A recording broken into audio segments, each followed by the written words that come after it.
The camera cuts across. We see a large group of bandits gathered around behind their carts, ready for the order from their leader. You see he has been a large telescope in the distance as he observes our heroes.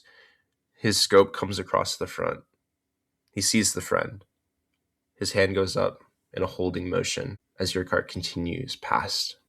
You see them leave in the distance.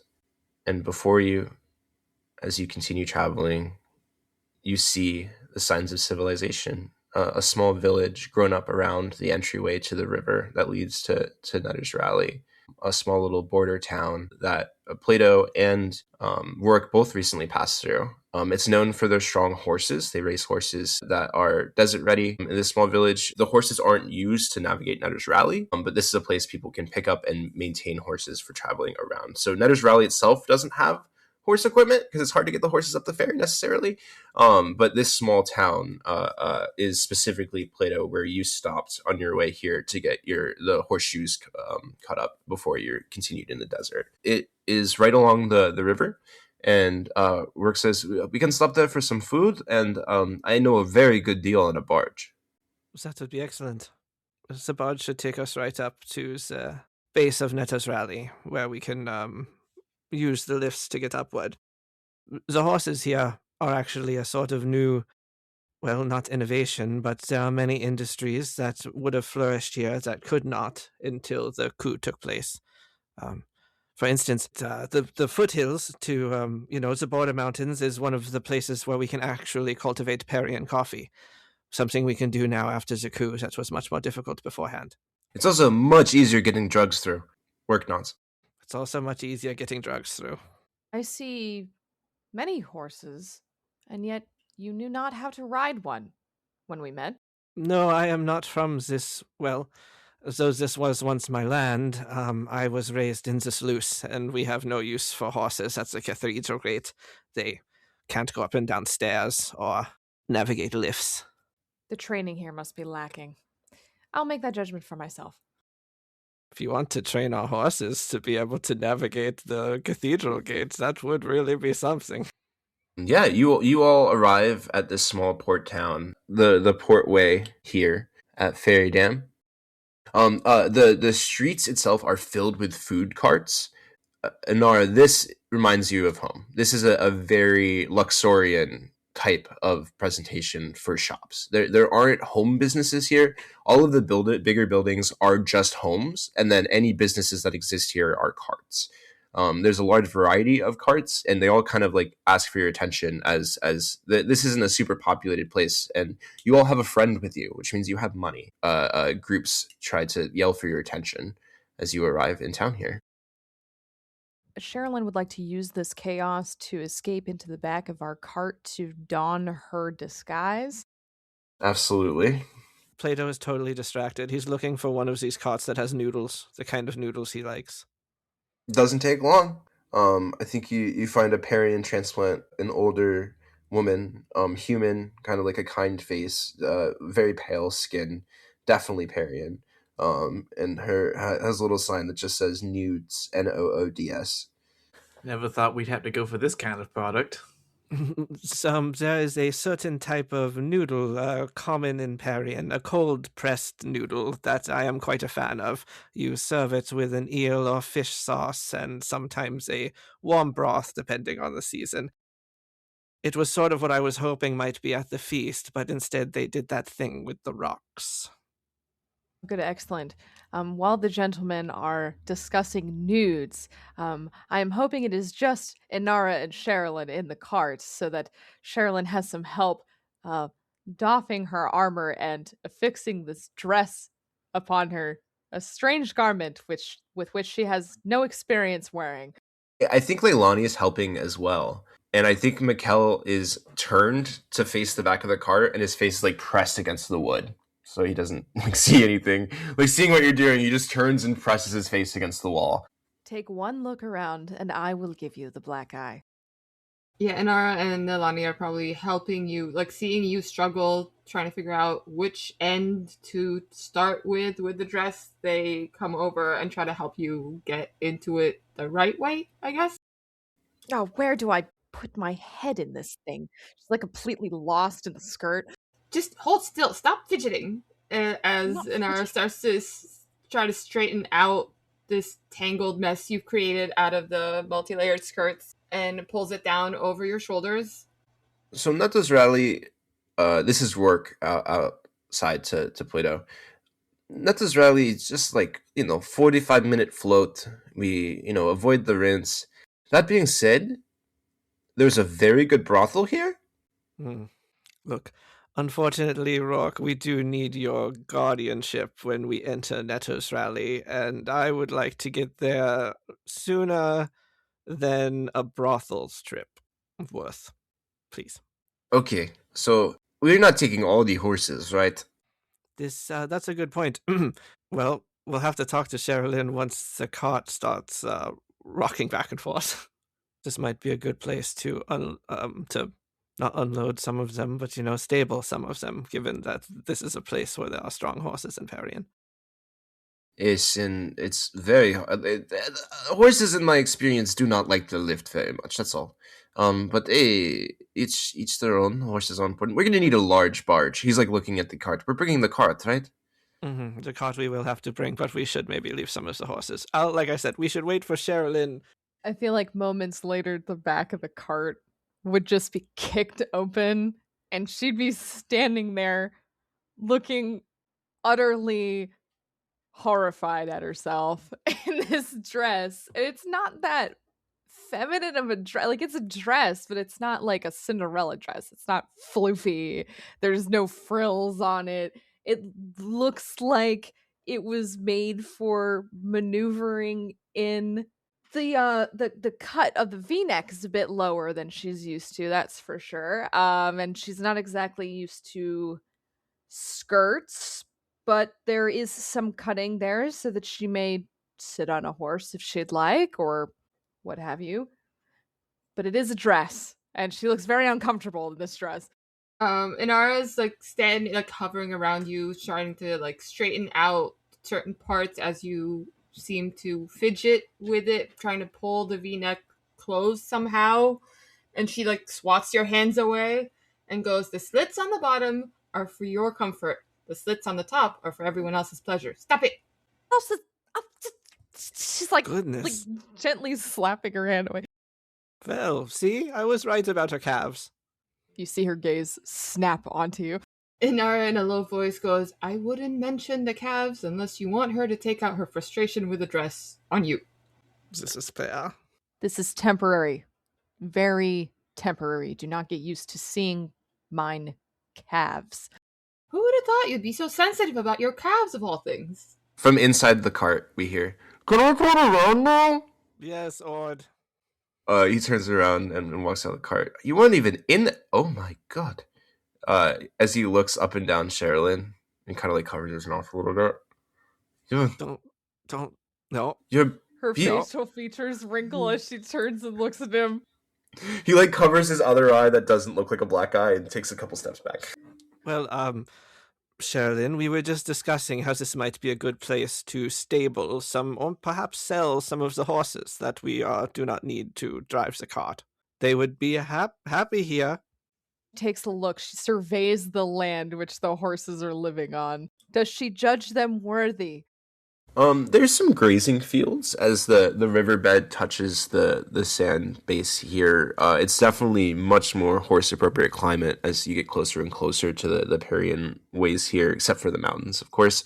But the land itself is much more agriculturally suitable, and horses can exist here. It isn't a grove in Medea, that's for goddamn sure. But it is a place horses can exist. There's quite a few different stable sets here. Fine, but I will speak to the buyers, or trainers, or what have you, before handing the reins. Yes, if you want to do that, and we can try and arrange for a barge that will bring us upriver, and that should get us to Neto's rally proper. And I would still like to take my horse, obviously. We will not be parted. Of course. Harkin is one of our friends. Grizzly, I suppose, should also come. Grizzly was the one who was mainly pulling the car, right? Or was that Harkin and Grizzly? No, I think Harkin is normally ridden to the side by Sherrilyn, so I think Grizzly is generally one of the ones pulling.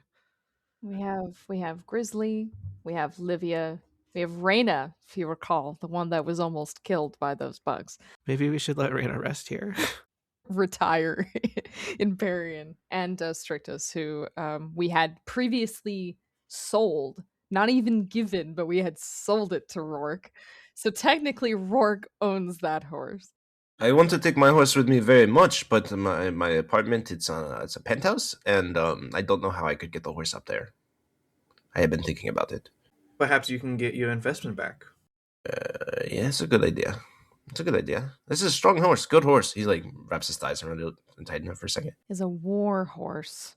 He kind of like looks nervous for a second, and then looks to you. What war is Medea preparing for? That is not. That is not what I meant. I meant that if things were to occur, that perhaps we should not be talking about this in the middle of a busy town in Perian. Yes, I was quite thinking perhaps the nature and origin of these horses are... I don't know, would it be a boon or a curse to say that these are Medean horses? Do not say. We do not say they are Medean horses. I think a boon. I mean, they're very unique and rare. I mean, it definitely separates them from all the horses they have here. I bet you could definitely get a higher selling price if you say they're Medean. And how would you explain how you came upon them? I mean, they're going to assume we're horse thieves. Yes, that's part of it. One of the benefits of Neto's Rally, if we should call it as such, is that sometimes people don't ask extensive questions about where things have come from. Freedom is important to the citizens of Nethershire. That's a good way to say it. Dress like a lady, act like a thief. Is there any other requests that you'd make of me? I'll let you know. Fine. I will pose as a lady horse thief and help sell these animals into worthy hands. Plato just looks around. He doesn't say anything. Can't tell exactly if she's being sarcastic, but that works great for him.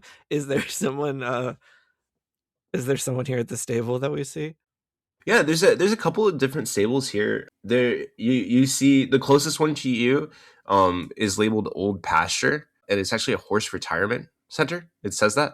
So there's that, but then there's also like working stables here. But the one closest to you is like the as you look for stables and horses, you see just a bunch of old horses and some kids like riding and playing around with them. So glad the horses are looked after. Perhaps this is a good place for Reyna. She's gone through enough. Yes, she is young, but she has gone through much and her wounds are extensive. Fine. We will knock on their door. Shall I lead? As usual. These are your horses. Are you willing to let go of your authority on these horses if one of us were to take over? Absolutely not. There we go. Then lead away. I knock upon the door. Yeah, you knock upon the door. A couple of moments later, the door itself is quite large, and as the door is answered, you see why. As you see the form of a very powerful, tall woman, whose bottom half is a horse. As you see a centaur woman, who approaches, she looks you over for a second, looks you all over. Hello, I do not know any of you. Welcome. How may I help? What abomination is this? Dear God. She like looks around to see what you're talking about. Do not mind my friend. She is not well traveled, madam. She is very beautiful. What abomination were you talking about, though? I think she's so used to horses being in places of active work, never really a retirement facility for horses. So she was just shocked. So the thing that was an abomination was the idea of horses retiring? Sure. Roll me a persuasion check. Or deception check, actually. Deception check. Okay. Deception is a +1, so 15? 15. Okay, no. It's not an abomination. The horses deserve to have a good life after they've been ridden for a long time. As Inara and the centaurus is talking, Francis kind of pulls Sherrilyn aside, like, she is a centaur. They are fey creatures, and yes, they are the bottom half of a horse and torso of a human. It's completely normal. Do not stare. Do not stare. Have you seen this person? Horses are for riding. And how does one become this creature? Is it a humanoid and a horse. They are born this way. And no, they are not a horse. They are a centaur. They are different. I notice your friend staring at my powerful thighs. Do you think I have a chance? Yes, it's nothing. It's just that we have had many conversations today about excellent calves, and now we come across you. That's it. We can't leave her here. We have horses that have traveled the Luxorian desert and suffered much. We would like to leave them in the hands of someone capable and compassionate. I do love horses. Yes, we can tell. Francis would elbow Sherrilyn. Okay, let me see them over. She kind of walks out of her building. You see that behind her, there's just a ton of children that seem to be engaged in some sort of activity on the inside. There's also like a pony in the middle of whatever they're doing. There's like a circle and a pony. You're not quite sure what it is. As she shuts the door behind you, these are large horses. She looks a little fanatical as she rides over, clop, clop, clop, clop, clop, to go inspect the Medean horses. They have served us well. You see her just for a second, just for like a small second. You think she's gonna get on the back of one of them? Like she kind of like crosses over. Just The highest caliber. Yes, they're very fine breeding. These horses have work left in them. I don't think they should be retired. I think they should still serve their purpose. Yes, and I quite agree. Have a good day, madam. Wait, I'll buy them from you. Francis, as like Sherrilyn's walking away, will like hook his arm around hers, like, let's hear the lady out and see what she has to offer us. Yes, Sherrilyn? What would you purchase them for? I would want 4 of them. 4 of them. And I would like to ride them. Oh, wait, did you mean how much money? Nope, that's the riding is the question. You would ride 4 horses. Yes, I seek to ride a horse, and no horse is strong enough. But if I have 4 of your war horses, I can spread my legs and arms around them. Nope, we're leaving. Come on. And make sort of like a quadra horse. Francis keeps his hold on Sherrilyn. There are other stables. Yes, exactly. Thank you. And You won't fetch as high of a price, though. 150 gold a horse. Her eyes narrow. That is definitely worth considering. However, I will not subject these horses to the humiliation. Being ridden by another horse? our friend here cares. She cares much for these horses and for them to have a comfortable and respectful existence. So we would have to consult with her. Please excuse us for a moment. 200! You can see her, like, measuring the horse width, like, spreading her arms. Perhaps, Sherrilyn, if you would want, we can look at the other stables here and see if they have an offer more worthy. These horses are worth far more. They will not be degraded by being ridden by one of these abominations that are half horse and half person. Yes, we will be on our way, madam, and we will keep your offer in mind. She keeps looking at me and whispering. She must really like me, huh? Absolutely. She loves horses. Yes, she is fascinated by you, man. Will you excuse us? And, like, Francis is now, like, dragging Sherrilyn away, trying to make sure, like, she is not staring at her. Inara's trying to help by pushing from the other direction, so we're moving all in the same way. Are they even conceived? The same way I am, not between a cat and a human. Move! One of these days, Sherrilyn, we will have a sit-down on the world outside of Medea. We have to catch the next large barge, so let's see if we can unload these horses, yes? Fine. Next pasture. You are no longer leading the conversation. Yes, you can't just call people abominations. Well, you'll have to pardon my initial reaction to witnessing the existence of a creature that is literally half horse and half person. Oh, this is You'll so be very cool. surprised about how many of those exist outside of Medea. Oh, yes. I thought she would be into it. What? Inara turns to Plato. Is there any chance once we reach our destination, we can find her an encyclopedia on all the creatures that inhabit our world? I mean, I can get one ordered from Bragg, but I don't know. Oh, yes, well, there's a university at Netta's Rally. They have such materials. Excellent. So, permitted I am not arrested in your lands, then I will read a book about all of the creatures that exist. But for now, excuse my shock. at witnessing. I do not wish to be half horse. Do I look like I want to be half horse? I have a perfectly good horse without needing to be part horse myself. I would have thought you would have liked it. It would have been much more convenient. Honestly, I have to say I'm with her on this. That thing is I understand she's a centaur, but like it's a little uncomfortable, right? Like she's so big and like horse-like. You're a bird. Yes, the desire to ride on the other horses, I do worry for their safety, so the Medean horses are strong. She's going to crush them. Yeah, she's gonna crush them with her big hooves. So yes, she herself said that we should find them a place to do their purpose again, which is work. So let's find another one of these pastures that have more of a working horse sort of situation. This one appears to have more land. They could pull tills. Let's ask them. Rourke says, I'm going to go talk to Marge and secure us a barge. Real quick though, Barges. Barges, large yes. barges. It's large Marges, medium to small barges, but she does have some large ones too. Well, she specialized more since the last time. We'll talk. But there is one thing that Marge really likes, and it would really help me secure a discount. Just Is it barges and is she part barge? Please say it's not so. Fortunately, I don't have any anymore. I did when I came through, but I kind of unloaded it all. Inara turns to Sherrilyn. Where's your stash? First, you put me in a dress. Then you ask me to be a horse thief. And now you are asking for my only outlet to view Diana. Just maybe like a single jar. She's a large woman. She needs a lot.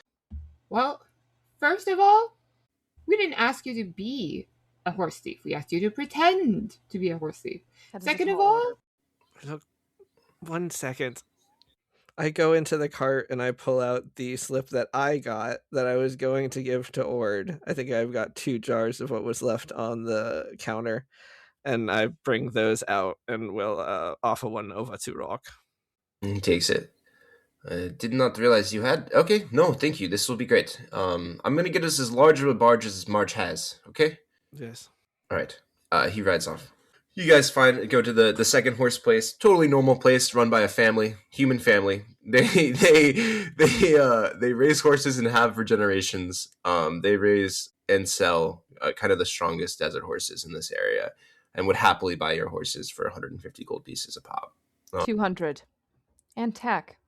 Roll me a persuasion check as they inspect your very, very fine Medean horses. It's just a limit to how much money these townsfolk have. And the very, very fine tack that Inara has fashioned. 12. She's still flustered from the centaur. 200 gold pieces a horse. And it's just a regular, normal sales conversation. And they will be pulling tills and being ridden by humans. Yes, and resold, most likely. shush, you. She sees you starting to think this through, and she goes, they are no longer ours. The Skilled Order of Couriers has been buying strong horses. I'm sure they will be put to good use delivering messages and other necessary things across Perian. There is a weight limit, and I just request there are no centaurs that ride upon them. She makes it sound like an insult. That is a very specific request. Yes, it is very specific and odd of her to ask. Excuse my friend, she is just very weary from her travels. Come on, let us go and leave to take care of the new horses. Yeah, how many horses we selling? At least 2, I think. Without Harkin, we have Grizzly, Livia, Reyna, and Strictus. Gotcha, so we can just sell Reyna. Rourke's gonna sell Strictus as well. Right, because he can't. He has a apartment. He has a nice penthouse, apparently. Yeah. How many horses do we need to pull the cart? Are you going to have Harkin help with that if we keep Grizzly and Harkin? I don't know. I was assuming we were leaving the cart. We can't because we have the dragon in it. Plus, there's like a lot of value in the cart. It's also our primary mode of transportation. Then I'm assuming we would need to keep at least 2 of them. It's a grizzly and one more. You gonna have Harkin pull the cart? There's no other choice if you'd like to sell these other horses, is there? Well, we can just Unless you'd like to keep another horse, in which I would be more than happy. Rourke's, I mean, if you want, we can just sell Reyna and Rourke can sell Strictus, and that'll be 2. We can keep Livia to pull the cart with Grizzly, and you can keep Harkin as your own. Yes, good. Because I think we need 2 to pull the cart, right? And hopefully Right. the barge will be large enough to at least accommodate what would be necessary for the carriage. But yeah, the extra 2. Barges are quite large. So I think if you're just selling the one, then Rourke gets what, 200 that you negotiated for, and you get 200. Rourke will give you 100 gold pieces. Call it even. You all make your way back to the riverside proper that you all saw. This kind of pretty fast-moving river. You see there are townsfolk fishing further down it. Large fish that they pull out. This is a very consistent and important freshwater source. Not too many of them are common around this area, but because of the mountains naturally straining against the material that I've gathered in the rinse, it is still fishable and livable in a very real way. Take it in. You hear the sounds of the water. And you see Rourke. He waves to you all. He's secured quite a large barge. It is mostly empty. It isn't too fine, but it'll definitely be serviceable. It is a complex series of cut and interlaid wood that has been cut in a way where it kind of locks into place without much other material being used to create it. It'll easily hold at least 12, which is good, because with the horses, you guys will be straining kind of its upper limit. He has it pulled up against the sideway railway as you all kind of ride down the hill here. Ah, this is more than a mere medium barge. She has one large barge that she keeps for herself, but I know how to get it. It's just you gotta loosen her up a little bit with the slip. Yes, good investment on the slip. This is her biggest barge. He winks. Alright, it's gonna be kind of hard getting the cart on. We're gonna have to kind of equal the weight out a little bit, but I'm used to it. What if some of us got into the cart and then load the cart on there with us in it? No, we have to displace the weight. Here, get on the barge. Oh, I see. Alright, 3, 2, 1. You all work together to get all the equipment on the Whoa, barge. whoa. Step a little to the left. Counterbalance. Why are you talking to me? I weigh literally like 120 pounds. This Well, is I'm not not my... wearing my armor anymore, so... Harkin puts like his horse hoof over the barge and looks at you, Sherrilyn, like, "Are you fucking sure? Are you sure about this one?" Like he's got a very like unsure horse face on. Yes, just one hoof at a time. He kind of gently puts the hoof against the barge and looks at you like, "Really?" She's standing at the opposite end and her arm is on the railing so that she doesn't slide down towards where the horse is coming onto the barge. All right, actually, on second thought, why don't you just jump on? Just all at once. Just get out of the way. Harkin jumps on, and the barge kind of like shakes just a little bit, and he looks like very nervous for a second, like frozen in place, and then he very gallantly like strides around in a little circle, like he's the master of this barge now. Ah, yes. See, Harkin has been on ships before. All right, you all continue working together. It takes a little bit of time and effort, sweat equity to get everything aboard the barge. I would like to nominate myself captain of the barge, Rourke says, and he pulls out a captain's hat. You are not sure where he got it from, if it came with the barge, if he had hidden it somewhere. You haven't seen him on it before. However, Plato has an equally important captain's coat, so maybe we should do a vote? I don't want to be captain of the barge. Well, then may I borrow your coat? No, you can't have the coat. It's very lovely and it's mine. And If I People will cannot get borrow the coat, you confused. cannot borrow the coat. People will get confused at who the captain is. That's all I'm saying. Couldn't you just tell him that you are the captain when we pass by? Okay, but they'll be like, then why is he wearing the coat? Can you guys be co-captains? he invested in the hat to try and get me to give up the coat. Have you considered the strength of perceived authority? All right, let's go. Everybody is loaded on. Where's Tantrum? I would imagine he's flying overhead because we let him fly alongside the cart as we traveled here.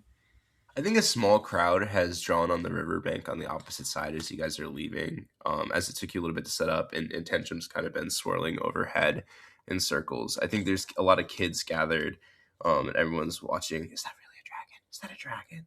And I think one of them gets brave and kind of approaches the barge right as you guys are listening on. Is that a real dragon or like a kite? Inara pauses for a second, remembering all the warnings we've received about poachers, and she turns to look at Plato. Like, what do I say? What? Why are you looking at me? I don't know. We're entering your territory, so I'm following your lead, moving on. If it were a real dragon, would you really care to find out?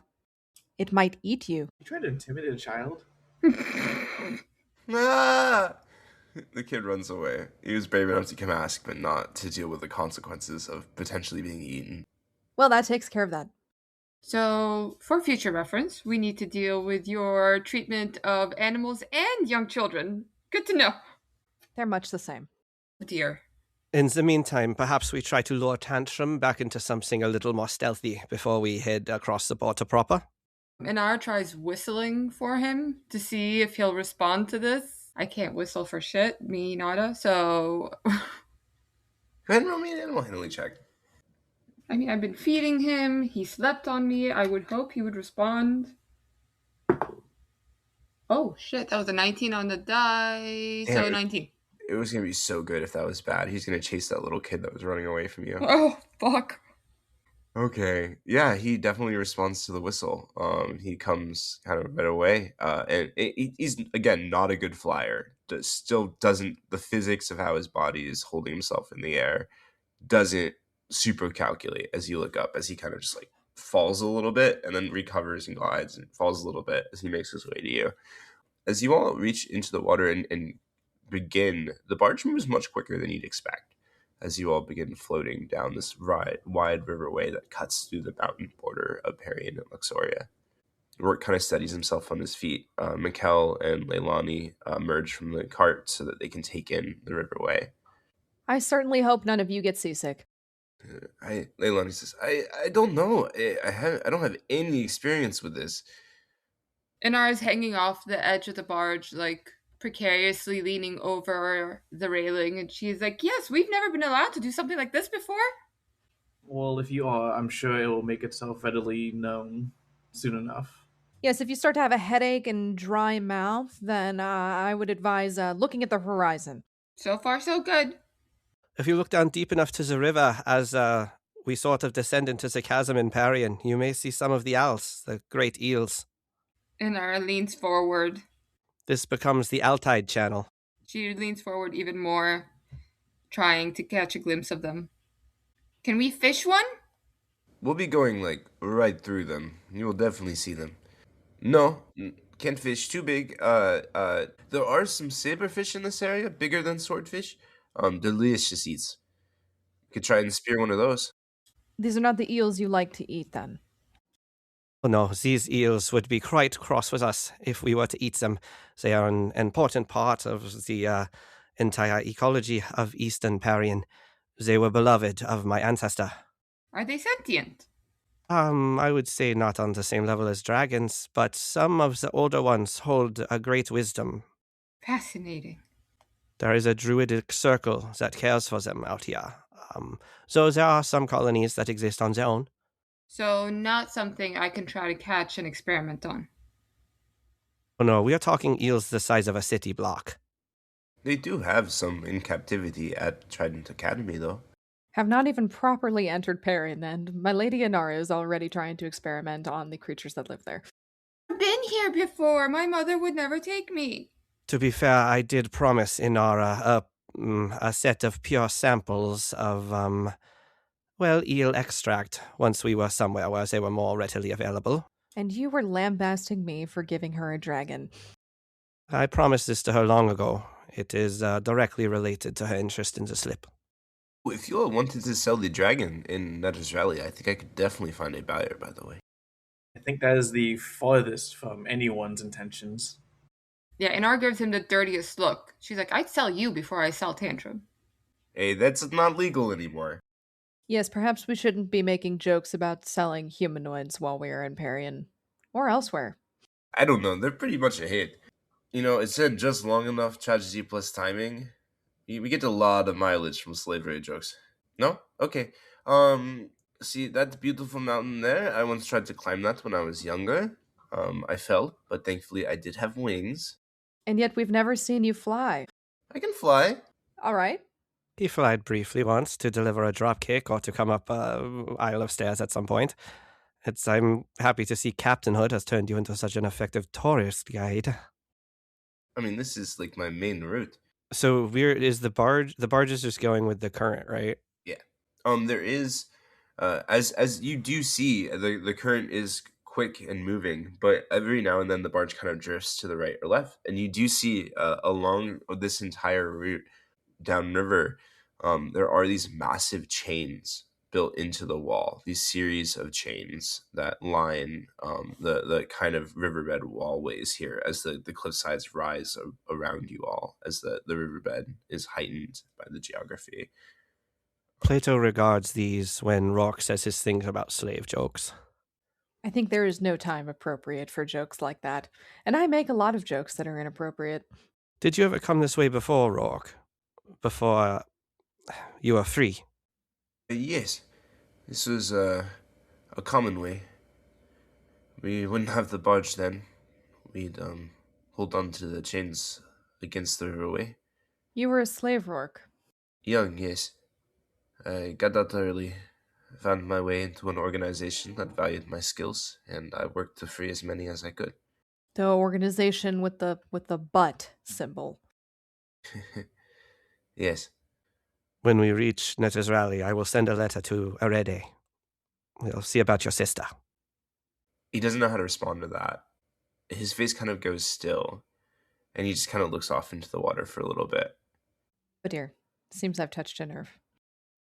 After about 30 seconds or so quiet from him, you see him reach behind him against the barge, and there's kind of just like a wooden simple spear, and in a very quick motion, he takes it and stabs it down into the water and pulls out this like smaller looking swordfish. It's like a bright blue with this large nose that kind of extends out, and he very quickly spears it, lifts it out of the water, puts it on the deck, and then rubs his hands together. Excited. I guess as we're going further up the barge, I don't know if I already blacked my hair with the shoe black, but any further disguises that we might want to put on, now I think would be the time.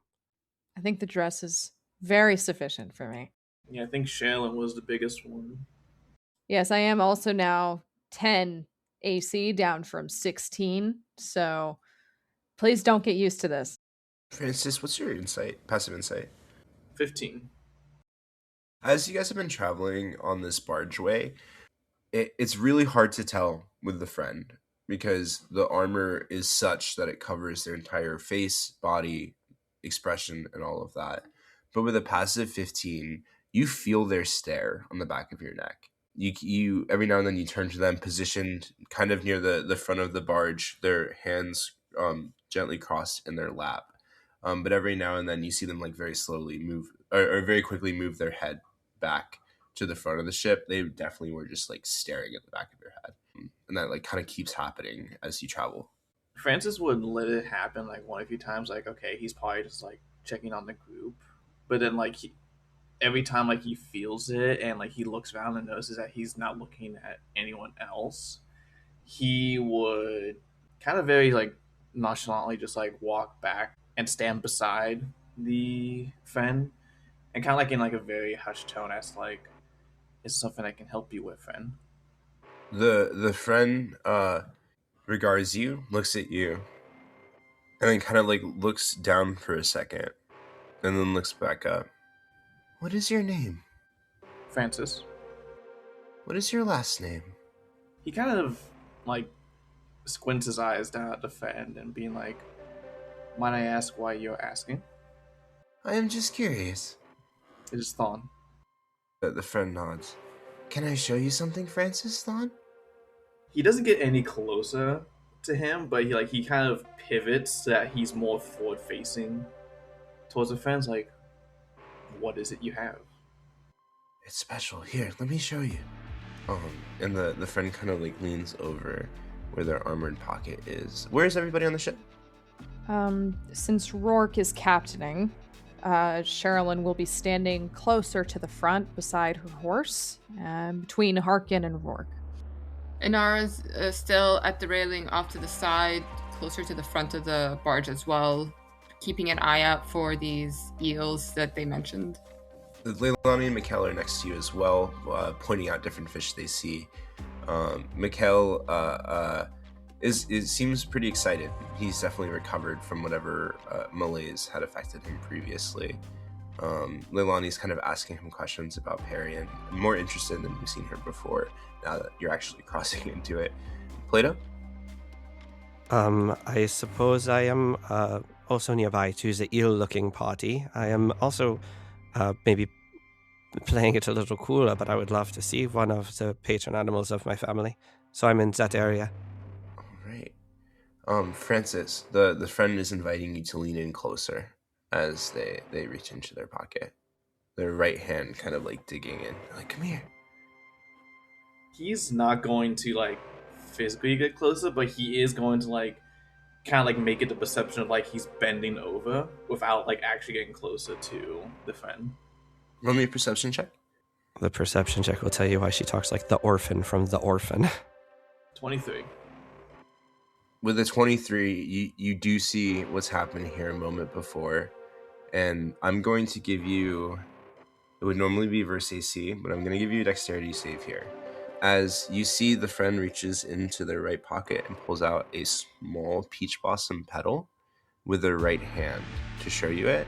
But you realize very quickly here as you take in their full figure that their left hand is reaching under their armor for a blade. And they, lightning quick, try to draw it across your chest. You have a second or two here to back as quick as you can on. Can I quickly use Warding Flare? Yeah, to impose disadvantage instead. I like Yeah. that. I definitely like that. Your awareness is imposing disadvantage. Okay, well, you canceled out a nat 20. All right, it's going to be 16 to hit. That will still hit. I'm so sorry. All right, that's going to be 3 points of piercing damage. Now, I would normally call for initiative here, and I still might, but here's what's going to happen next. The friend is going to take the blood from the dagger, very quickly rub it on the peach blossom, and then jump off of the barge into the water. If you would like to try to take an attack of opportunity, you can. Can I instead try and grapple him? 100%. It's going to be a strength contest. They can use acrobatics or athletics to try and break free. Alright, roll a 7. I'm going to use one of my inspiration on that, and that makes it a dirty 20. Friend got a 27. As you all hear a loud splash, and you see water emerging from the barge behind you all as the friend drops into the water. Francis, did you push the friend off? No, he cut me and jumped in. Oh, you're bleeding. Isn't he wearing a full suit of armor? He can't go far. As like they're all like looking back, Francis is gonna run to the back of the barge and kind of like see if he can find the friend. Yeah, roll me a perception check. 21. God damn it. God damn it. I'm not strong, but I'm very perceptive. You do not see the friend, but you do see kind of far away. The barge moves quick. You're not expecting it. You do not see the friend. You look into the water. The water is pretty clear. You can make out detail in it. You do see just at the edge of your vision, on the side of the riverbed, kind of just getting out of the water, a wet fox. That can't be him. Who can't be him? And Francis will like point at the fox getting out of the river and like kind of look at players like, those aren't around here, are they? No, not this far south. Some up in Stormwell. Before he slashed me, he showed me a peach blossom. Is there any sort of arcana or history I can roll to it'll probably be a religion roll, huh? To see what might have happened there? I mean, religion. It sounds like a magic ritual to me, and I am concerned that my friend Francis has been cursed. So I am trying to see if, from top of my knowledge, I think that happened. Yeah, arcana or religion. You're going to learn different things. So depending on what you're interested in here. Okay, I have a +2 in arcana. Oh, I have a plus. I'm smart. Yay. I'm going to trust Francis to maybe do the later one. Plato is really concerned with the cursing, so he's going to see what kind of spell it was. Only a 7. Okay. I think a couple things come to your mind even with a 7. I think with a just passive religion, I think you've heard of a fox and a peach blossom before because Nori's obsessed with the eloquent. And I think she's told you the story of the eloquent before. And in that story, a fox with a peach blossom does appear. So that immediately triggers to you as like a thing, but you're not sure how it could connect. Yeah, no, that definitely occurs to me after the thinking he's cursed. Yeah. The arcana check, however, there was just a ritual with peach blossoms that occurred on your cart that you did know was a ritual. And it was the pinning of the peach blossoms that made them magic that you learned previously. You've known A couple of people have inquired about Francis's blood throughout your time with him, and its potential. You don't think with the 7, so with the 7, you think that was probably gathering of a component for a curse rather than the activating of a curse, would be your thinking. I've like reached out to put my hands on Francis's shoulders to like looking him over to see if I think he's been cursed as he is hurt. Yeah, he's just holding onto his chest. And it's like, I'm fine. It wasn't deep. Don't worry about it. I'm like looking in his eyes and I'm saying, I don't think it was a curse. I think they wanted blood on the blossom. Why does everyone want my blood? Sherrilyn will smack her hand onto his wound and use 3 points of lay on hands to close the wound. So, Starter, I can tell you about. I'm fine. There you go. Right as rain. Now we think that creature was the friend. Unless another fox jumped in right after he did, I assume they are the same. Could be a polymorph or a druid. A shifter of some kind. A wild shaping would allow you to do something like this, yes? Weren't they, excuse my redundancy, friends with Inara's acquaintance from the university? Yes, it was the professor who had trusted that friend onto us. So either she was tricked, or she knew, and this person was spying on us. Clearly had some vendetta against you, Francis. I am sorry to say, but Octoserine did mention Francis's blood when we were at the beheaded bachelor. She was one of those who knew. You thought only now to mention this? Well, she yelled it at you about whether your blood activated the thing, and your blood has been brought up before, so I didn't think it was the one time it was going to matter. Well, clearly there was something more connected here. Should we follow it? We shouldn't just let it get away. It shivved you. Unless we can shift the tide, there's no way we are going to chase it. Yeah, I mean, I assume this whole conversation, it's growing into a smaller and smaller dot, or running away from us. You lost sight of it after Francis spotted it, yeah. Rourke hasn't said anything because he is messily eating raw saberfish behind you and doesn't want any of you to see. As one of you does see it, Sherrilyn checks the spot where the friend was standing before. Did they leave anything behind when they went in to shiv Francis? Oh, you know what? Why would they take that? Yeah, there's a very nice dagger. As you kind of look down now, having taken a second here, you do find a very beautiful silver ceremonial tanto blade, a shortened dagger with this like threaded silver metal worked from the bottom of the blade to the top. There is perhaps one other option, so I feel silly even mentioning it. Please, by all means, surprise me. Nori, she had several prints of a book once that had a fox with peach blossoms. Had to do with the eloquent, I believe. You're saying that you believe that friend had something to do with the eloquent based on the fox and peach blossom. No, as I said, I feel very silly mentioning that. I'm just saying when I saw the fox standing on the edge of the bank with a peach blossom in its mouth, it did bear a striking similarity to a piece of religious art my sister has. This is the second time a peach blossom has appeared within the past few hours, which I find quite odd. Sherrilyn stoops and picks up the tanto from the bottom of the barge and holds it in her hand. Still has blood on it from when it stabbed into Francis. She turns it back and forth. Never seen a blade like this in my country. Yes, they are fairly common in Honhop as ceremonial items more than weapons. But as you can tell, they can still be pretty sharp. A ritual dagger. I can see why Mr. Ardavian was a bit worried about what it was used for, other than stabbing then. Should we investigate him closer? Were you suspicious that he was cursed or something? I mean, I don't think he was cursed. It seems that he is fine. It looks like whatever that was a ritual magic. They needed his blood, which of course is quite bad. What I would do, I would say, is when we get into Netta's Rally, we should look for non-divination items, maybe an amulet to protect our friend. Having the blood of a priest is a very good way to control or track them. Unless you're afraid that our friend Francis here has been possessed. No. Divination would be my concern as well, especially after our previous discovery. Did they say anything before they stabbed you? Only that they had something to show me. What did they show you other than a knife, unless you were thoroughly fooled? A peach blossom. The peach blossom. Well, isn't that convenient? Yes, extremely convenient. Do you have it? No, I do not have it. It took it with him. Then I think it is safe to say that this shape-changing creature was also responsible for the peach blossoms that we saw before, and those splinters. Which begs the question, how long have they been following us? Well, I do not know that for certain, but it would have to be a significant amount of time, given the time and distance covered since the oasis. Well, whom else has taken fond interest of your blood? Only that sigil on the ground. And the professor.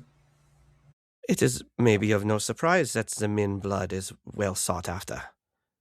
They are a powerful and ancient house within Honhop. It could be only that this figure means a vendetta against Francis's family, and he is the one unguarded node. I mean, it didn't seem like the professor had much interest in his blood until she heard about the glowing incident.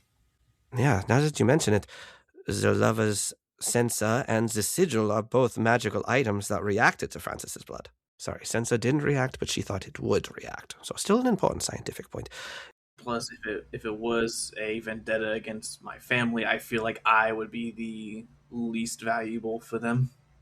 Perhaps we should all be taking interest in Francis's blood. But that's what I'm saying, Francis. Though you say you are the least of them, the blood is still the blood.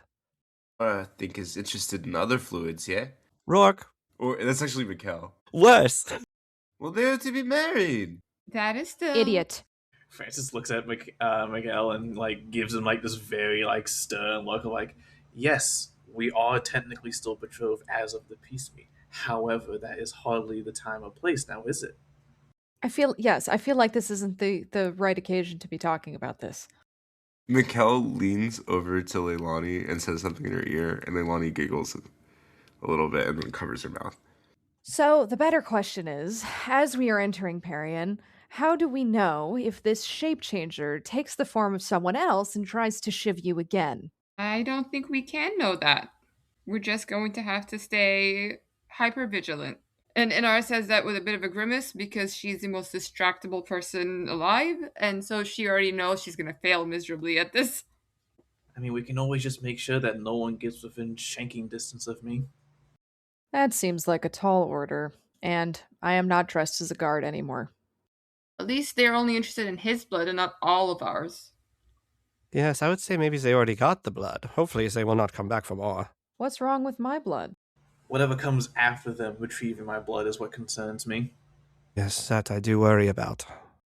So we make haste and get some anti-divination spell cast upon Francis, and whatever Francis owns or holds, or if this was sent by the professor and she did know about it, do you think that she perhaps put something on the censer? Did she lay hands on it? I never gave up possession of the censer. I only let her look at it. But not touch it? She did not lay a finger on it. Eliminating potential concerns. Meanwhile, Rourke is still destroying his lunch. This is disgusting. Hey, Captain, have you noticed anything different about the barge? Rourke looks towards Plato when you say this. Oh shit! I'm sorry. It's the coat. I swear, it just really commands authority. No, with the barge is moving 10 knots. Yeah, his eyes kind of narrow, looking towards Sherrilyn because he knows that she knows more about sea than he does. 10 knots, 9 knots, maybe. We're moving many knots. Perhaps not mention the knots. We're moving quickly. Is there anything else about the barge that seems a little different? Let me help you with the correct verbiage. Man overboard. Oh shit! Oh no! Who is it? Mikkel? What? No. Oh, there's Mikkel. Who is it? He really is just not triggering to him as he looks over. Is this a prank? Because, this is my first captaining. The Mercenary is no longer aboard, Rourke. Oh shit! What happened? Francis kind of moves his hand from his now slashed robe. They left with a parting gift. Ooh, they're really not supposed to be able to do that. No. Would they be able to if they were charged to do it? Well, yeah, of course. If the person the contract was with told them to do it, they would have to do it. That's how the whole thing works. Francis kind of looks at Sherrilyn and like, well, that confirms at least one of the two theories you had. We're still assuming that this is an actual friend and not someone disguising themselves as such to get closer to us? Now that Inara brings it up, the friend just showed up at our cart. I never confirmed with Dr. Serene that was actually the person who was sent. So this is Mr. Ardavian's fault. I mean, if you're looking for fault, sure, but we all accepted them into our rank. It is fine. None of us took the due diligence and had it at face value. The blame does not lay of anyone other than all of us combined. The fact of the matter is, someone took my blood. They have it. Whether they are related to the professor or the eloquent is something yet to be seen. Captain, are we near our destination at all? Yes, right around this corner, this turn that we're about to make, we will come upon the first way station. He's looking towards Sherrilyn, like, are these right words? We're going starboard. We're going starboard. Starboard? No, that can't be right. It is right. The stars are up there. Yes. Never mind. Just let him figure it out. It's fine. The guard station that protects the border along this riverway, it's manned by Netta's rally personnel. They're usually very, very chill. There's one guy who hates me, but he's probably not working today, so we should be all good. Would that have anything to do with the fact that you sell drugs and anything else you can get your grimy feathers on? Hey, my feathers are not grimy. I keep them very pristine. He looks down. They're covered with fish. Ugh. No, but really, I'm a skilled operator. It's personal issues, I don't really align my values with his, and it's a constant argument. Anywho's will be. Brace. Did you say brace? What? As you turn the corner here, it begins getting shallower and shallower. As the barge begins to very, very quickly slow down. As you all turn the corner here and see, there are two guard towers that extend out of the water up pretty high onto the mountainside here, attached to the cliffside at both points. You don't see any guards at the top of the tower, but very quickly you see emerging from underneath the water at the base of the tower some Triton folk. About 4 guards in total kind of swim out from underneath and man a post kind of at the middle point as you all begin emerging along this way. The barge begins slowing against the rocks bit by bit as you see Rourke just like white knuckling the side of the front railing here. Why did we allow him to drive? Well, it's certainly a way to slow the vessel. Yeah, it's just how it works. Oh shit, there he is. God damn it. Okay. Take off the hat. Someone else do the. I'm taking off the hat. He takes Give off me the the hat. hat. Give it to me. He gives Sherrilyn the hat. He backs up behind you all. She now stands at the prow. At the sight of Triton authority, I think Plato's body language changes. His shoulders go slack. He looks much more like a workman. One of the tridents, very loudly, definitely using some sort of spell, yells across the waterway here. Announce yourselves to the authorities of Nether's rally. Why do you cross? Sherrilyn, who is standing at the prow, like 1 foot atop the railing, captain's hat on her head, turns and looks at the party like, what do you want me to say? Just tell them that we need protection in Nether's rally. We seek protection in your city of Nether's rally. Protection from what? And from what? From the forces that chase us. From the forces that chase us. Deception check? Inara's hiding, like trying to hide her whole body behind Cher, which is not as easy without the armor now, but she's like shaking, laughing silently. An 11 on the deception check. What forces? Francis, at that point, would like move his hand off his chest and show the slash on his robes. Like, we were assailed by bandits on the way down to your city and seek asylum within your walls. Yes, mercenaries. She like puts her arm around Francis and kind of like nudges him forward. Her arm is around his shoulders now. On the side of the Luxorian border, it was assailed. They'll just kind of look to each other. I need a persuasion check. Actually, no, it's still be a deception check. As you guys build on this, Francis or Sherrilyn can roll, one of you can roll with advantage. I got 0 on deception, so All right. Well, I'm very persuasive, but I'm not a great liar. I only have a +3, so um how about I because it's not a lie necessarily. How about I embellish this half truth that I am telling, and I say we have important people aboard. This is the Lady Inara of Luxoria, and this is her betrothed, Sir Thon of Honhop. Inara tries to compose herself, stands tall, and does a very slight curtsy. They're in danger after the bandits have assailed us, and we seek refuge for these noble members of their societies. Yeah, the guards speak amongst themselves for just a moment or two. Weirdly, no roll needed, as they all kind of move back to their station here as you feel the water begin to rise slowly, as whatever contraption was in place here begins to refill so that you all may rejoin the water's way right outside of Nether's Rally. Thank goodness you are all very important people. Inara nods towards the guards and says, "We thank you for your understanding and your protection." She's very beautiful, is she not? They kind of they there's like a laughter from them, like a very slight laughter. Please enjoy our fair city and respect it, one of the guards on the tower says. You see in hiding, it was Eric Croken. There's a few of them along the wall past this guard station, seemingly in wait. Sherrilyn motions to Rourke to get the barge moving again, and as they're beginning to sail past, she kind of shrugs and kicks back a thumb at the two of them, at Inara and Francis, and she says, "Wedding tour." Would that admit we needn't use it so soon? Got us through, didn't it? As the barge begins moving again and clears the guard station, you're very close to Netter's Rally here. You can even hear the sounds of life, and in front of you there are many, many fishermen boats out actively working. I think work just approaches you, Sherrilyn.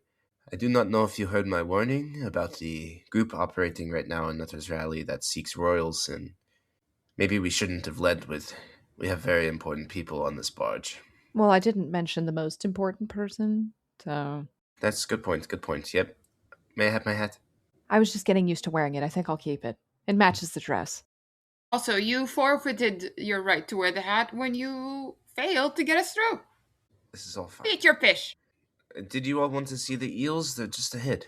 Yes. A slight detour, so my lady may see the eels. They're all up this one river. What with it being my wedding tour and all, she saunters forward. Yes, our wedding tour. You don't have to sound so opposed to it, dear. I wouldn't think of anything worse to do. Plato is like, he thinks this is so funny that Sherrilyn did that story and now has to look at this. Next thing, they're going to be holding hands. We can only hope for young love. Disgusting. Really? Of all people, you? Really? With Sir Thon, I mean. I pity this part you must play, my lady. I'm still here, you know. I'm very aware. As we catch sight of one of the great wonders of Perian, the eels, I will turn it over to Mickey to describe. Yes, I think you see them underneath the fishing boats. They're there. They've been there the entire time. They're deep underwater because of their size. But as you're looking, you can see how the sun that peeks over the edges of the chasm, and we're pretty deep down in the chasm now. You can see the holes, the enormous burrows down deep on either side of it. And every once in a while, one of these enormous long shapes. Not in other areas of Perian, they're, you can't keep them because they're ether soaked. And these ones are a little ethered. You can see sort of along the sort of fin across the top, it has that same sort of lightning struck, lightning shot sort of thing as Plato's arm and as the walls around it. And they almost look like they're made of stone, like enormous flexible marble and stone.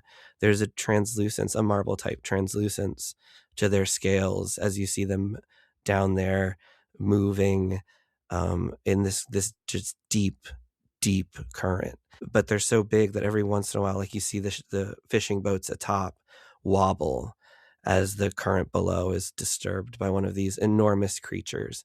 And I think even because this is down there where you can see them, down maybe on like the bottom side of a halocline that the druids operate on, the druids from the wayfens, you can maybe see a few smaller figures moving among them like shepherds, guiding pairs and trios into and out of burrows down there. I mean, maybe as we approach some of the outer burrows, these outer holes that you see, I don't think it's daytime. I don't think we'd see anyone doing any illegal activity, but it's those outer, less protective holes when the water is low that sometimes smugglers will dive into to try and scrape themselves off some of the mucus that can create slip.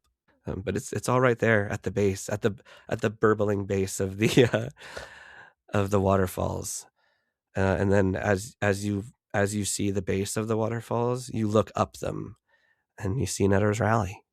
Netter's Rally, a beautiful 3-tiered, actually 4-tiered city, given the wayfens underneath the city itself, built directly into the massive cliffside of Perian.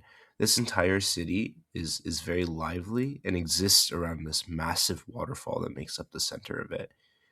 The city structure itself is built into this cliffside, carved deep within on these massive ledges, such that the only way to traverse from ledge to ledge is this series of pulleys and water-driven lifts.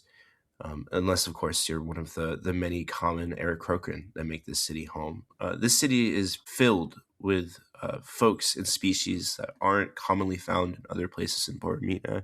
Folks that at one time found themselves the slave populace of Perian, including a lot of Aarakocra, a lot of Tritons, a lot of Tieflings have found new life born here in this bustling city. There are these 3 massive platforms that make up the city, and the bottom one is the most lively. It's filled with living spaces, businesses, and you see it emerging golden in the distance, this tall vertical city built up over the years in recent history here. You see emerging from the water beneath in the wayfens some of the guards among their star raptors, these massive flying beasts that look like they're made of 4 interlaid fins with a shark-like body extending from them. They're these large muscled mounts that look unruly as they tear forth from the water. Common folk like yourselves need to use the lifts as work. You can see a big smile spread throughout his face as he winds his finger up across the line of the city profile. I don't know if you can see it from here, but my penthouse is that one. Excuse my skepticism. Well, Mr. Ardavian, I have to say there are some distinct similarities between Perian architecture and Medean. Fortunately, there was nowhere else for the slave population to make a home. This was considered the last place that you could hide out before you were officially fleeing a slave, life. Only the Aarakocra could get you to the top of it. And if you were found on the other side, your life was forfeit. I guess I say all that to mean our architecture here, their architecture, is born of necessity. I doubt there were many Medean architects that saw to the plans. There is a small fee for the public lift. It's a very, very small operating fee. I will cover that. Yes, are you all ready to see my beautiful city? You guys join the kind of merge way here that leads to this large lift. There's a little bit of a backup right now, as there's some fisher boats in front of you and a couple of other barges that you see are being brought into this chamber that is then very slowly filled with water. So these series of river locks that makes up the entryway. Right now it's a little backed up. As you guys are kind of waiting, looking over the city proper. It's loud, even from this distance, as this bottom level is still filled with life as it kind of echoes through. You see Mikkel, Leilani are all getting pretty excited as this is the largest civilization that you all found yourselves in a while. A beautiful city, bustling. Okay, you should keep the dragon hidden. It will start a bidding war. I don't know what your strategy is for that. I think Sherrilyn immediately feels overstimulated by this city. There's like way more people here than she's used to. And they're kind of just moving autonomously, whereas in Medea it's much more structured. So she is going to delay getting off of the barge as Rourke is like going on and on about the penthouse and the elevator and da. And she's just kind of like people watching. Sherrilyn, as you look along the kind of entryway here to see the different people here, the first thing you notice is that there are a ton of children kind of watching all of these ships come in. A few of them have like bundles of flowers. A few of them have like rock candies that they seem to be selling to the different folks who come in. But there are a lot of kids like watching here that aren't actively working or busy. This area in particular seems very populated by children. Plato is trying to keep his body posture and language sort of hidden. He's making himself dim, so to say, so people aren't paying attention to him.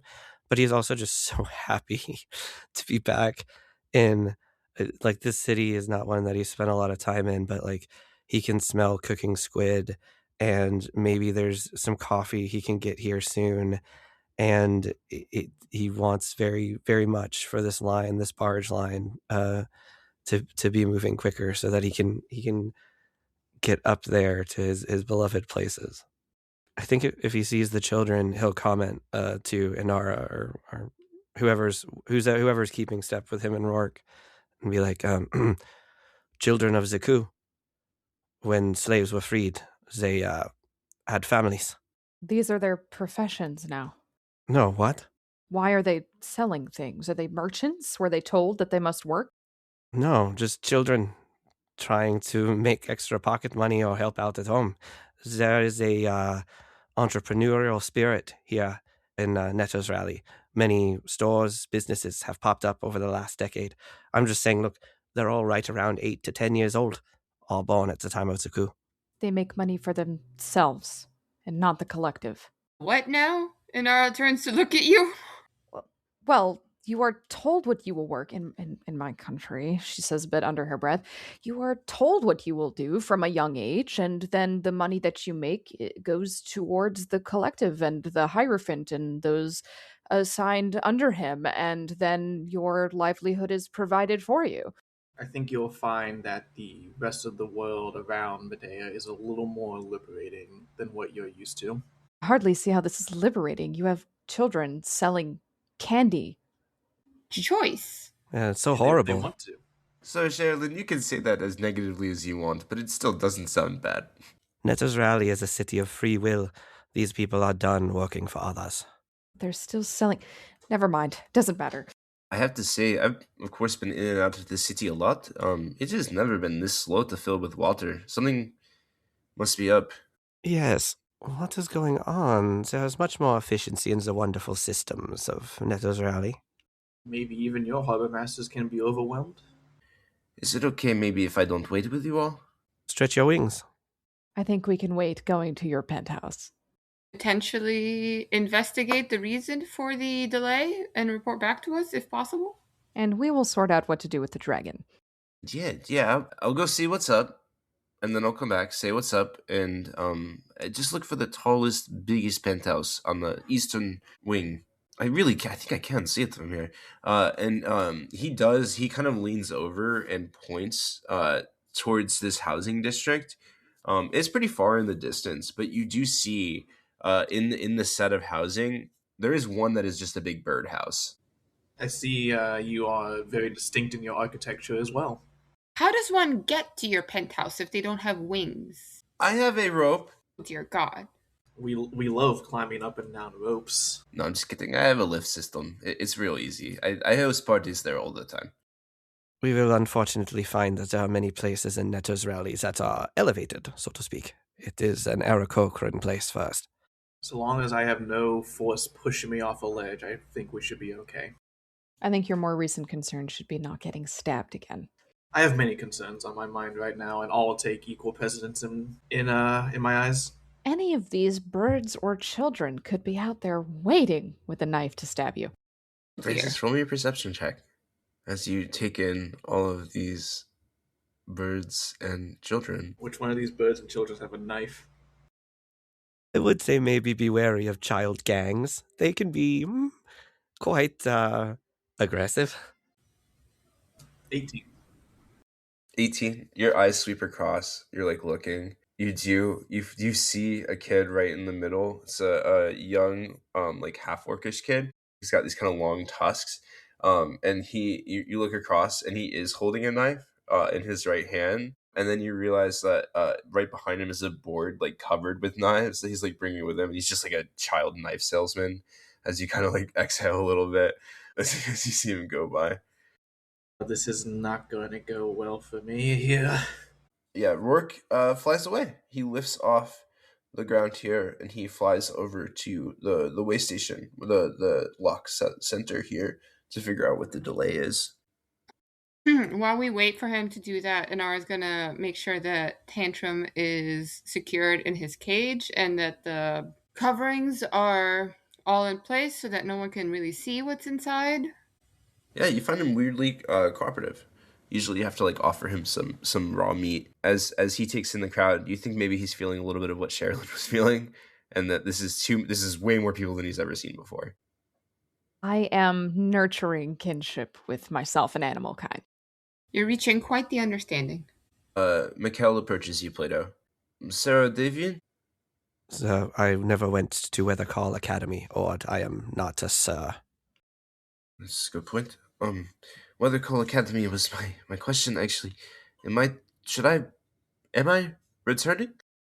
The couriers, I think I could find a way back here, but I don't The couriers, was that your plan? have a plan. Well, the skilled order of couriers would probably be able to deliver you back to your mother safely. I could use you at Weathercall. You could keep a weather eye for me there. I do intend to send Rourke to Honhop when I get a chance. But I don't know if that is where you are best suited. Do you think my brother is still alive? Victor was always very capable. I think so. He better be, since he has my sister with him. Yes, plus that, Leilani says that their younger sister was quite capable when it came time, so I'm sure he is all right. I have a list of people that I am trying to reach out to psychically with my sending abilities, but unfortunately there's others I would have to contact before I could reach Victor. I want to do. It's been great seeing the world and meeting new people, but I do have obligations. Of course. I know that the skilled order of couriers, the Richter house that stewards them, they were once sworn to the Ardavians. I know that there are people there that could help you if you wish to see more of the world. But, Ord, I do think you could stand well by your house. You could keep the faith that your mother swore to us, and you could convince people of the truth of the Perian promise, that we no longer keep slaves. Having someone at Weathercall that can do that for us, that is important. You know as well as I do, it was once a bastion of the Xenophs. It mustn't return that way. I think you should hold that line there. I would like to return home. All right. Would you like to go with the couriers? That seems the safest and fastest. He kind of like does a show of emptying his pockets, but probably not the cheapest. I'm going to give him some of the platinum. What is this? It smells like sea, like salty sea. I don't even recognize the figure on this. What is this like a... It's, I think, a pirate doubloon. I've realized now that is... I'm going to try and get some of this exchanged, and then we'll see what we can do. But if not, I can try and ask Nori. As I said, the Richter house is still close with Oz. Yes. Okay, yes, of course. I could also offer credit. I'm sure my family will pay upon delivery for me. I would hope so. Work, you see him flying back. He has at some point acquired a bandana now that's wrapped around his head as he returns. Okay, so not great news. For some reason, one of the internal channels within the waterfall that fills the lock is just not working, so it's only being fed by one waterway. That's strange. Don't the tridents normally keep up the water systems? Is that a common occurrence for there to be a malfunction with the channel system? I haven't heard of it before. Inara turns to look at Plato. Could this be related to the the situation we are here to investigate? I think just about anything suspicious could be related. We do not know the true location of the blood seal. Perhaps, horrifyingly, it's deep within Netta's rally, and that is what affects it. But I hope not to get so catastrophic so quickly. Well, regardless of the reason why the locks are not working, what does that mean for us in terms of moving the barge into the city proper? Just take a couple hours. Do we have a couple hours? Do we have another option? I'm pretty sure we're stuck here. Did you have somewhere to be, Sir Thon? Well, personally, I don't think being out in the middle of a river on a heavily laden barge is exactly a ideal place to be, regardless of if this is one of our party members' homeland. Well, look at you. You get stabbed suddenly once in the chest, and now you're all paranoid. There's a kid on the other side of the river selling knives. Yes, I am worried. Okay, so I'm gonna go home and just like make sure my place looks okay. You're just leaving us on this barge. Yeah, it won't take long. You go through, you lift up in the lock, it fills with water. I take a hot bath. If you do this, I will never let you hold the rank of captain again. He never held it. Yeah, I think I'm okay with that. I don't think I liked being captain very much.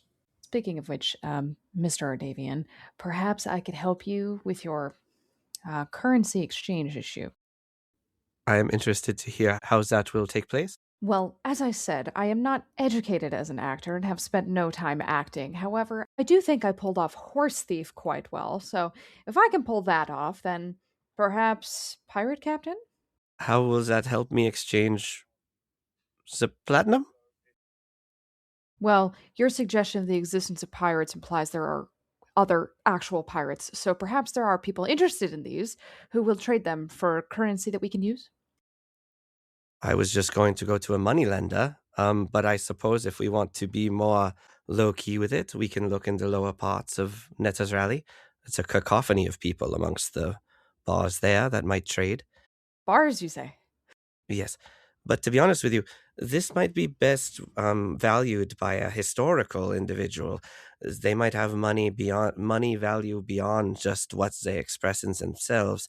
I might want to get it appraised at the university beforehand. If you are interested in confronting Octa Serene about the fact of the friend's traitorship, the university is where she will be. That is probably where she is making her argument. Or I think there was a town hall up there. But that is not nearly as exciting as talking to pirates or other shady individuals in a bar.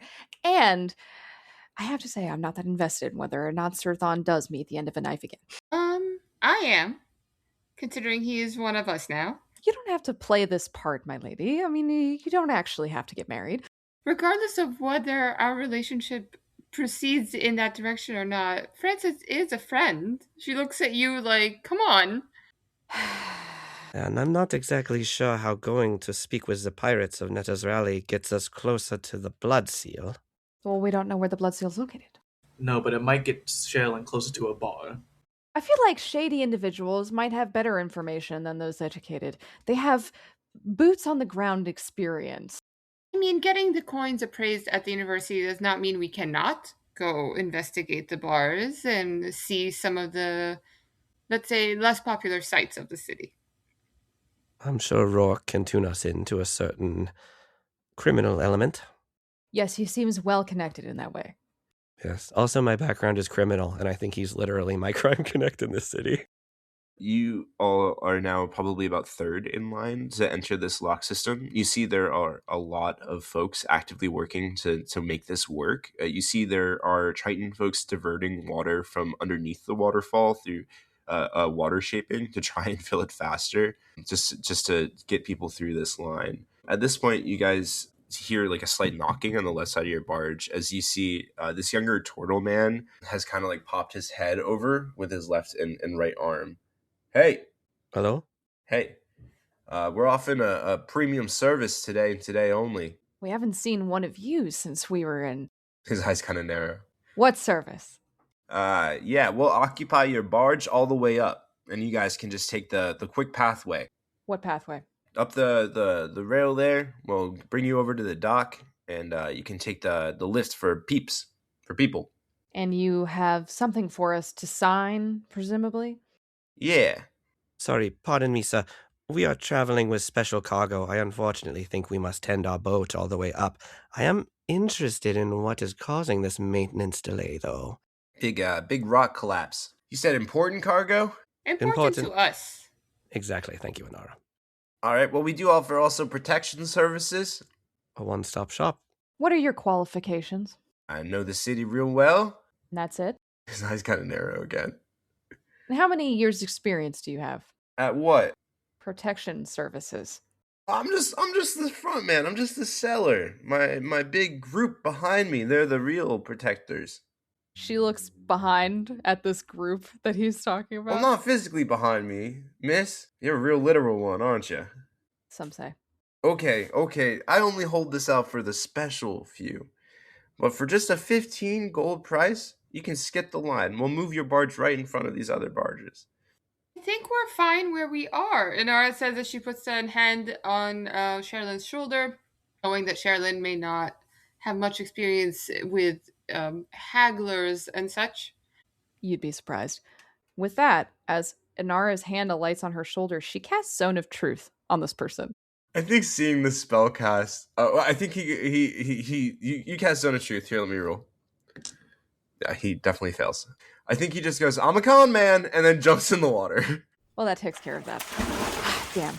I was going to ask him several other questions. A warm welcome to the city. As I told you, it's a land of free will. You see him definitely just go to the fishing boat behind you guys.